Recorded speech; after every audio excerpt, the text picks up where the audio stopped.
आइए दोस्तों बात करते हैं 17 जून 2020 बुधवार हो चुका है और जानेंगे दोस्तों इस वीडियो में आज देश भर की तमाम बड़ी खबरों को, जहां मोदी सरकार की तरफ से बड़ी घोषणाएं की गई है। इसके अलावा चीन और भारत के बीच चल रहे युद्ध को लेकर भी कुछ बड़े अपडेट आपको बताएंगे। भारतीय सैनिकों के शहीद होने के साथ साथ चीनी सैनिकों की भी मारे जाने की खबर है। इसके अलावा चाइनीज एप्लीकेशन बंद होने को लेकर भी बड़ा अपडेट है और साथ ही LIC पॉलिसी वालों के लिए भी बड़ी खबर है। एक एक करके सभी अपडेट्स को जानेंगे इस वीडियो में। बिल्कुल ध्यान से बने रहेगा हमारे साथ और एकदम पूरा लास्ट तक जरूर देखिएगा। सीधे आपको ले चलते हैं पहले अपडेट में। तो दरअसल आपको पता होगा कल से ही मीडिया में ऐसी खबरें चली दोस्तों की केंद्रीय कर्मचारियों के लिए सरकार ने मार्च 2021 तक सैलरी नहीं बढ़ाने का फैसला किया। ऐसी खबरें चल रही है कल से मीडिया में, राइट। लेकिन PIB फैक्ट चेक ने इस मीडिया रिपोर्ट को फर्जी बताया, यानी कि ऐसा कोई भी सरकार का प्लानिंग नहीं है कि सरकारी कर्मचारियों के वेतन में 1 साल तक बढ़ोतरी पर रोक लगाई जाए। ऐसी सरकार की कोई प्लानिंग नहीं है। ये बिल्कुल फेक न्यूज है, आप बिलीव ना करें, ठीक है। चलिए अगला अपडेट है। नौकरी करने वाले लोगों के लिए एक अच्छी खबर है। EPFO के इस फैसले के बाद अब PF से पैसा निकालना और भी आसान हो जाएगा। जी हाँ, दरअसल दोस्तों EPFO एक नई सर्विस शुरू करने जा रहा है। कर्मचारियों के लिए एक अच्छी खबर है। नौकरी करने वाले लोगों को राहत देते हुए EPFO ने PF क्लेम से जुड़े एक नियम को आसान बना दिया, यानी कि अब आपका PF से पैसा निकालना और भी ज्यादा इजी हो जाएगा। जी हाँ, एम्प्लॉइज प्रोविडेंट फंड ऑर्गेनाइजेशन जो है ना, यानी EPFO, उसने दोस्तों देश भर में स्थित कार्यालय में उसके किसी भी क्षेत्रीय कार्यालय से किए गए दावों का निपटान करने की सुविधा शुरू कर दी है। यानी कि इस नई पहल के तहत भविष्य निधि, पेंशन, आंशिक निकासी,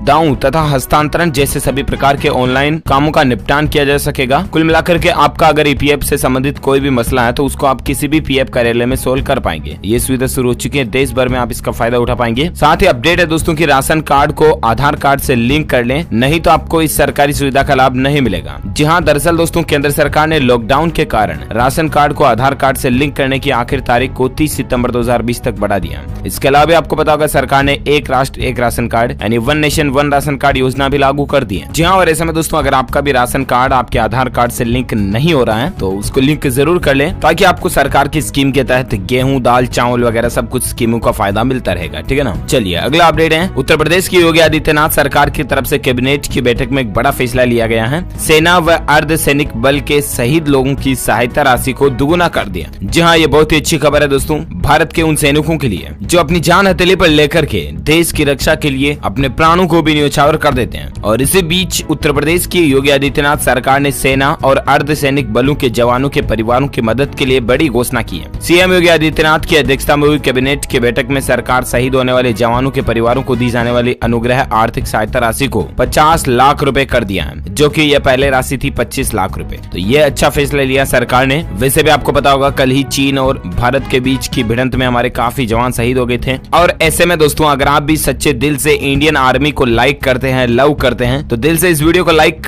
जरूर करना। भारतीय सेना के लिए, इंडियन आर्मी के लिए दोस्तों एक लाइक तो बनता है। फटाफट से लाइक कर दीजिए और वीडियो के नीचे कमेंट बॉक्स में जय इंडियन आर्मी जरूर लिखिएगा। बड़ी खबर आप देख सकते हैं दोस्तों कि भारत के 20 सैनिक शहीद हो चुके हैं, 15 अभी भी लापता हैं। चीन रुक रुक कर भारतीय सैनिकों को, ये देख सकते हैं आप। और बातचीत के दौरान चीन ने अचानक हमला बोला था, उसके भी 43 सैनिक हताहत हुए। देखिए जरा, ऐसा नहीं कि भारतवासियों ने छोड़ दिया। 43 सैनिकों के जान जाने की खबर है। लेकिन फिर भी कल ही दोस्तों ये मसला बना। कल रात को ये घटना हुई। सोमवार रात को हिंसक झड़प हुई। यहाँ तनाव कम करने की कोशिश जारी थी, पर फिर विवाद हुआ और दोनों देशों के बीच दोस्तों फिर मसला चालू हो गया और उसमें भारत को भी नुकसान हुआ तो चीन को और भी ज्यादा नुकसान हुआ। भारत के दोस्तों कमांडिंग ऑफिसर समेत 20 सैनिक शहीद हो गए। ये वाकई में बड़ी ही दुख की बात है, लेकिन देश के लिए न्यौछावर हुए। इसी बीच दोस्तों 1 इंच भी पीछे नहीं हटेगी भारतीय सेना। राजनाथ सिंह की सेना अध्यक्षों और CDS के साथ बड़ी बैठक हुई और उसमें यह निर्णय लिया गया कि भारतीय सेना भी कोई कम नहीं है या चीन से पीछे हटकर भागने वालों में से नहीं है। सही दोनों मंजूर है, लेकिन पीछे हटना मंजूर नहीं है। भारतीय सेना भी किसी से कम नहीं है। और इसी बीच दोस्तों आपको पता होगा कल ही माननीय प्रधानमंत्री नरेंद्र मोदी जी ने, prime minister of India Narendra Modi ने चीनी वायरस को लेकर दोस्तों देश के अलग अलग राज्यों के मुख्यमंत्रियों के साथ वीडियो कॉन्फ्रेंसिंग के जरिए बातचीत की थी, राइट। उसमें दोस्तों PM मोदी ने कहा कि भारत के लॉकडाउन और अनुशासन की दुनिया भर में चर्चा हुई है। हमारा रिकवरी रेट 50% से ऊपर पहुंच गया। इकोनॉमी में भी सुधार दिख रहा। कल दोस्तों 21 राज्यों के मुख्यमंत्रियों के साथ चर्चा हुई और इसमें PM मोदी ने कहा कि दुनिया के बड़े बड़े एक्सपर्ट हमारे लॉकडाउन और अनुशासन की चर्चा कर रहे हैं। PM मोदी के भाषण की 7 खास बातें जो रही कल, उनमें आप देख सकते हैं कि दुनिया के मुकाबले भारत में दोस्तों इस चीनी वायरस के संक्रमण से जान जाने वाले लोगों की संख्या का आंकड़ा बहुत कम है। साथ ही PM मोदी ने कहा कि किसी एक की लापरवाही दूसरों पर भारी पड़ती है। मास्क या फेस कवर पर बहुत ज्यादा जोर देना जरूरी है। बिना मास्क घर से बाहर ना निकले, ना ही ऐसा सोचे भी कभी।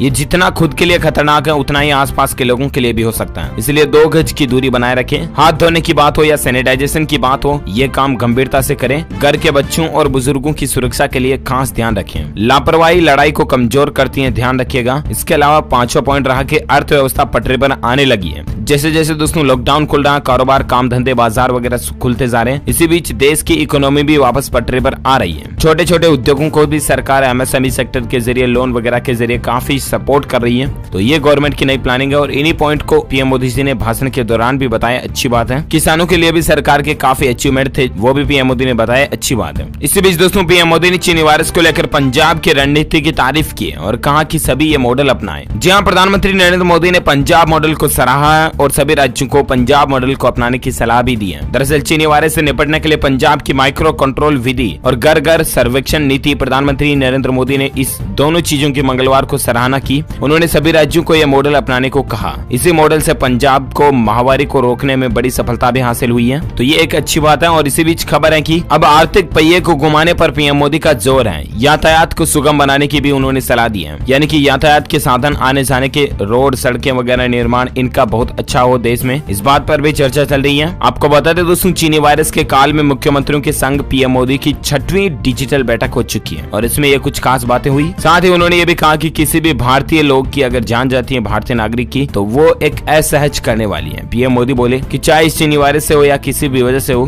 भारतीयों की जान असहज वाली है। और इसी बीच खबर है कि चीनी वायरस के काल में सीबीआईसी का एक बड़ा कदम है, कर्मचारियों के लिए लॉन्च किया ई ऑफिस। जहां केंद्रीय अप्रत्यक्ष कर तथा सीमा शुल्क बोर्ड यानी कि सीबीआईसी ने सोमवार को देश भर के 500 से ज्यादा जीएसटी और सीमा शुल्क कार्यालयों में ई ऑफिस की शुरुआत की है। ई ऑफिस एप्लीकेशन को रिमोट के जरिए लॉन्च किया गया। ई ऑफिस भारत के राष्ट्रीय ई गवर्नेंस के तहत एक मिशन मोड प्रोजेक्ट है, तो ये इसके बारे में जानकारी आप देख सकते हैं। चलिए इसी बीच खबर है दोस्तों कि जम्मू कश्मीर सरकार ने युवाओं को बड़ा तोहफा दिया, खत्म कर दिया SRO 202। जहां जम्मू कश्मीर सरकार ने हजारों युवाओं के हित में एक ऐतिहासिक फैसला लेते हुए प्रदेश सरकार में नई नौकरियों की भर्ती के लिए जो SRO 202 को गैर जरूरी करार दिया। मतलब ये है कि अब नई सरकारी नौकरियों की नियुक्ति में पूरा वेतन मिलेगा। पहले इस रूल के अकॉर्डिंग वेतन वगैरह आधा कुछ ऐसा था, तो अब वेतन पूरा मिलेगा। ये अच्छी बात है जम्मू के युवाओं के लिए। और चलिए इसी बीच अगला अपडेट है कि कक्षा 9 के विद्यार्थी पढ़ेंगे पुलवामा हमले के शहीदों की गौरव गाथा। जी हाँ दोस्तों, क्लास 9 में राजस्थान का स्वतंत्रता आंदोलन एवं शौर्य परंपरा नाम की पुस्तक में अब ये जो पुलवामा वाली घटना हुई, इसमें और राजस्थान के वीर योद्धा नाम से जो पार्ट है,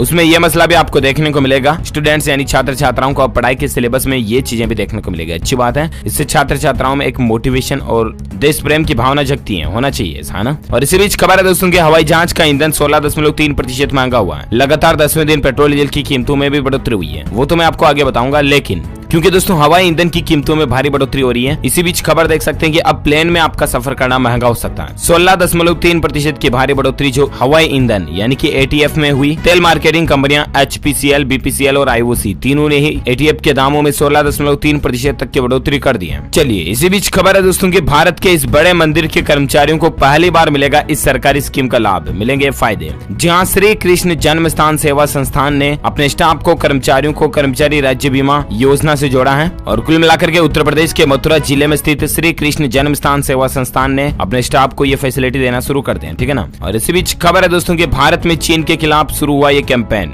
ड्रैगन को लगेगी 1 लाख करोड़ रुपए की चपत। जहां दोस्तों लद्दाख सीमा पर चीनी और भारतीय सैनिकों के बीच टकराव के बाद चीनी सामानों के बहिष्कार को लेकर केट यानी कि confederation of all India traders CAIT खुलकर सामने आ चुका है। केट ने दोस्तों चीनी सामान के बहिष्कार के लिए भारतीय सामान हमारा अभिमान नामक एक नए कैंपेन की शुरुआत भी की है। केट ने चीन से आयात होने वाले करीब 3000 प्रोडक्ट्स की एक लिस्ट बनाई है, जिसमें आज 500 वस्तुओं की लिस्ट जारी की गई है। इन वस्तुओं के आयात न होने से भारत पर कोई भी प्रभाव नहीं पड़ेगा, क्योंकि वह सारी चीजें भारत में पहले से बनाई जा रही है। ये 500 कुछ चीजों की लिस्ट आप स्क्रीन पर देख सकते हैं, जैसे कि फुटवियर, गारमेंट्स, किचन का सामान, luggage, handbag, cosmetic item, gift item, electric, electronics, fashion, घड़ियां, ज्वेलरी, कपड़े, स्टेशनरी, फर्नीचर, लाइटिंग वगैरह वगैरह, है ना। तो ये केट की एक अच्छी पहल है दोस्तों, आप भी जुड़िएगा जरूर इससे और कमेंट बॉक्स में लिखिएगा भारतीय सामान हमारा अभिमान। जरूर लिखिएगा ये लाइन कमेंट बॉक्स में। देखते हैं आखिर कितने लोग भारत को, देश को, हिंदुस्तान को सच्चे दिल से मोहब्बत करते हैं। एक लाइक जरूर कर दीजिए हिंदुस्तान के लिए। अगर पहले से लाइक कर रखा तो बहुत बहुत शुक्रिया आपका, नहीं कर रखा तो जरूर कर दीजिएगा।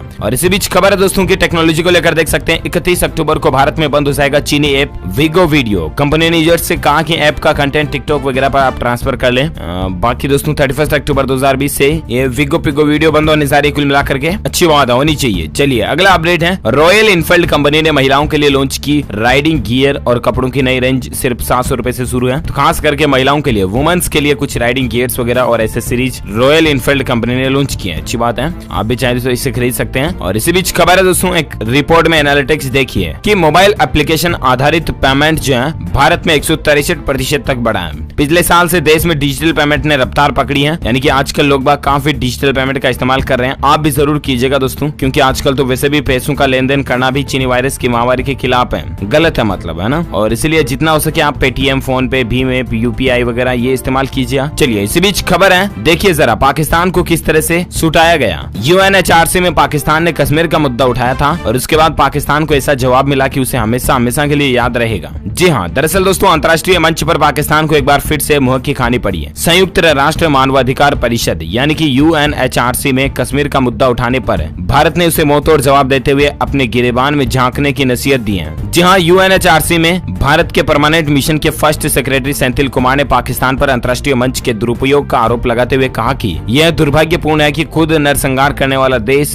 दूसरों पर उंगली उठा रहा है। जरा सोचिए, पाकिस्तान की हरकतें कैसी होती हैं, वैसा ही उसको जवाब मिला है और अब पाकिस्तान कुल मिलाकर के चुप हो गया इस मैटर को लेकर, है ना। और इसी बीच खबर है कि इंटरनेट का इस्तेमाल दोस्तों 2025 तक भारत में प्रति व्यक्ति मासिक डेटा खपत जो है वो 25 GB तक पहुंचने की संभावना है। एरिक्सन कंपनी की तरफ से एक प्रेडिक्शन यानी कि अनुमान लगाया गया है, जिसमें 2025 तक 25 GB प्रति व्यक्ति डेटा पहुंच सकता है। कुल मिलाकर के रिपोर्ट ये कहती है दोस्तों कि इन द फ्यूचर में इंटरनेट का इस्तेमाल बढ़ेगा, है ना। चलिए इसी बीच खबर है कि LIC पॉलिसी होल्डर के लिए जरूरी खबर है, 30 जून तक घर बैठे क्लेम की सुविधा मिल रही है। दोस्तों अगर आपकी LIC पॉलिसी मैच्योर हो चुकी है और आप घर बैठे ही क्लेम पाना चाहते हैं ना, तो इसके लिए 30 जून तक LIC आपको मौका दे रही है। आप LIC के ऑफिशियल ईमेल पर अपने डॉक्यूमेंट वगैरह सबमिट कर सकते हैं, KYC वगैरह। ईमेल क्या, मैंने आपको कल दिन में ही DLS न्यूज के ऊपर एक वीडियो में भी बताया था, 30 जून से जो नए नियम का वीडियो था उसमें बताया था, राइट। ईमेल लिखना आपको claims.bo फिर ब्रांच कोड @licindia.com और इस ईमेल के ऊपर आपको अपने ID कार्ड, पैन कार्ड, आधार कार्ड इनको स्कैन करके इस ईमेल पर भेज देना है। और इस तरह से दोस्तों 30 जून से पहले घर बैठे आप अपने LIC का क्लेम पा सकते हैं, ठीक है ना। चलिए इसी बीच चीनी वायरस के आंकड़ों की अगर बात करें तो भारत में दोस्तों अभी तक कुल जान जाने वाले लोगों की संख्या का आंकड़ा 11,921 तक पहुंच चुका है। ये बहुत ही ज्यादा गंभीर मामला है, जबकि टोटल संक्रमित लोगों की संख्या 3,54,000 से भी ज्यादा हो चुकी है। ये दोस्तों आधी रात तक के डेटा के आंकड़े निकल कर आ रहे हैं। हालांकि ये मीडिया रिपोर्ट्स के अकॉर्डिंग आंकड़े अनऑफिशियल हैं। ऑफिशियल डेटा तो अभी भी स्वास्थ्य मंत्रालय के अनुसार वही है, जिनकी जानकारी आप देख सकते हैं। और इसी बीच खबर है कि दुनिया में बीजिंग में भी वापस संक्रमण फैल रहा है और स्कूलों को बंद करने का आदेश जारी हो चुका है। दुनिया भर में दोस्तों अब तक 81,70,000 से भी ज्यादा लोग संक्रमित हो चुके हैं। जरा देखिए हालात कैसे चल रहे हैं, है ना। सावधान रहिएगा अभी प्लीज। और अगले अपडेट में बात करें आज के मौसम समाचार वेदर न्यूज अपडेट को लेकर देख पा रहे गुजरात राज्य में भी 24 घंटों में 87 जगहों पर भारी बारिश देखने को मिली है। सौराष्ट्र के 11 बांधों में आधे से पौन फुट तक पानी बढ़ चुका है, डैम बांधों में, है ना। और इसी बीच अभी दोस्तों संपूर्ण भारत के आज 17 जून के मौसम पूर्वानुमान की अगर बात करें ना, तो अगले 24 घंटों के दौरान आंध्र प्रदेश, उड़ीसा, कर्नाटक, केरल, कोंकण, गोवा, असम, अरुणाचल प्रदेश के कुछ हिस्सों में, साथ ही नागालैंड, बिहार के कुछ हिस्सों में, छत्तीसगढ़, मराठवाड़ा, मध्य प्रदेश, गुजरात के कुछ जगहों पर हल्की से मध्यम बारिश होने की संभावना है। इसके अलावा पूर्वी उत्तर प्रदेश, आंतरिक कर्नाटक, पूर्वोत्तर भारत के शेष भागों में, अंडमान निकोबार द्वीप समूह में और लक्षद्वीप में हल्की से मध्यम बारिश हो सकती है। साथ ही राजस्थान, पंजाब और हरियाणा के कुछ इलाकों में हल्की बारिश की गतिविधियां देखने को मिल सकती हैं। तो ये रहे दोस्तों आज के ताजा वेदर न्यूज अपडेट मौसम समाचार। और आइए अब बात करते हैं आज के ताजा सोना, चांदी और पेट्रोल डीजल के रेट की, जहां देख पा रहे पेट्रोल डीजल की कीमतों में 10वें दिन बड़ी तेजी देखने को मिली है। पेट्रोल के दाम में 47 पैसे प्रति लीटर की बढ़ोतरी हुई है, डीजल में 57 पैसे प्रति लीटर की बढ़ोतरी हुई है। उसके बाद अभी पेट्रोल और डीजल का रेट क्या चल रहा है स्क्रीन पर आप देख सकते हैं। और इसी बीच सराफा बाजार में सोने चांदी के भाव की बात करें तो सोने की कीमतों में 310 रुपए की बढ़ोतरी हुई। अभी सोने का भाव 47,336 रुपए प्रति 10 ग्राम चल रहा। वही चांदी में 443 रुपए की बढ़ोतरी हुई और अभी चांदी का भाव 47,836 रुपए प्रति किलोग्राम चल रहा। चलिए अब बात करते हैं कुछ और अगले अपडेट में, जहां देख पा रहे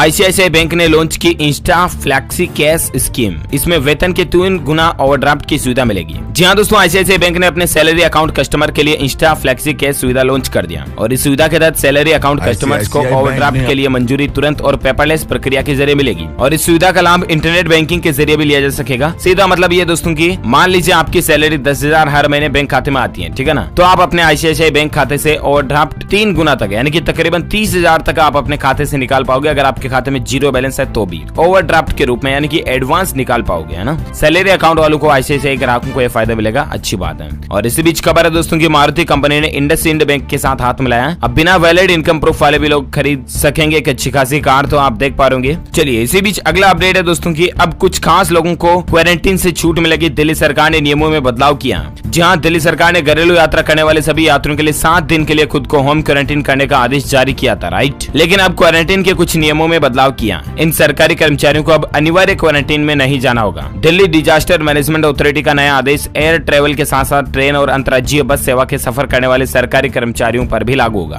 तो ये दिल्ली गवर्नमेंट की तरफ से एक बड़ा बदलाव किया गया, आप देख सकते हैं जानकारी स्क्रीन पर। चलिए इसी बीच खबर है दोस्तों सीबीएसई को लेकर, देख सकते हैं असिस्टेंट सेक्रेटरी सहित अन्य परीक्षाओं के आंसर की जारी हो चुकी है। आप ऑफिशियल वेबसाइट cbse.nic.in पर जाकर के चेक कर सकते हैं, ठीक है। अच्छा, एजुकेशन की जब बात हो रही तो कुछ और एजुकेशनल खबरें मैं आपको बता देता हूँ। देख पा रहे CGPSC रिक्रूटमेंट को लेकर अपडेट है। Forest ranger, assistant forest guard के पदों पर वैकेंसी निकली है। आवेदन करने की आखिरी तारीख 15 जुलाई 2020 है। टोटल पोस्ट इसमें 178 है, जिनकी डिटेल भी आप स्क्रीन पर देख सकते हैं। और इच्छुक उम्मीदवार psc.cg.gov.in पर जाकर के 15 जुलाई तक ऑनलाइन अप्लाई कर सकते हैं, ठीक है ना। अच्छा, एजुकेशन को लेकर और एक खबर है धौलपुर जिले में। जी हाँ, खबर है राजस्थान की, जहां धौलपुर जिले में 106 केंद्रों पर बोर्ड की परीक्षाएं आयोजित की जाएगी। 39,453 परीक्षार्थी परीक्षा केंद्र पर परीक्षाएं देंगे, तो ये भी अच्छी व्यवस्थाएं हैं। और इसी बीच खबर है दोस्तों की छत्तीसगढ़ का 10वीं और 12वीं का रिजल्ट 20 जून तक आने की संभावना है। माध्यमिक शिक्षा मंडल तैयारियों में जुट चुका। और भी कोई रिजल्ट को लेकर अपडेट आएगा तो मैं आपको बताऊंगा जरूर डीएलएस न्यूज के ऊपर। फिलहाल एक खबर है आईसीआईसीआई को लेकर, और एक अपडेट है कि आईसीआईसीआई लोम्बार्ड की एक नई पेशकश है। घर पर चीनी वायरस का इलाज कराने पर भी आपको क्लेम मिलेगा। जहां भारत में दोस्तों प्राइवेट सेक्टर की सबसे बड़ी general insurance company ICICI Lombard general insurance ने चीनी वायरस के बीच लोगों का ध्यान रखते हुए इस वायरस से संबंधित इन पेशेंट क्लेम्स के लिए नई पॉलिसीज पर वेटिंग पीरियड को भी 30 दिन से घटाकर 15 जून कर दिया। दोस्तों इस वीडियो के नीचे कमेंट में लिखिएगा जय इंडियन आर्मी जरूर लिखना, और साथ ही दिल से इस वीडियो को लाइक करना, ज्यादा से ज्यादा अपने दोस्तों के साथ फेसबुक और व्हाट्सएप पर शेयर भी करना।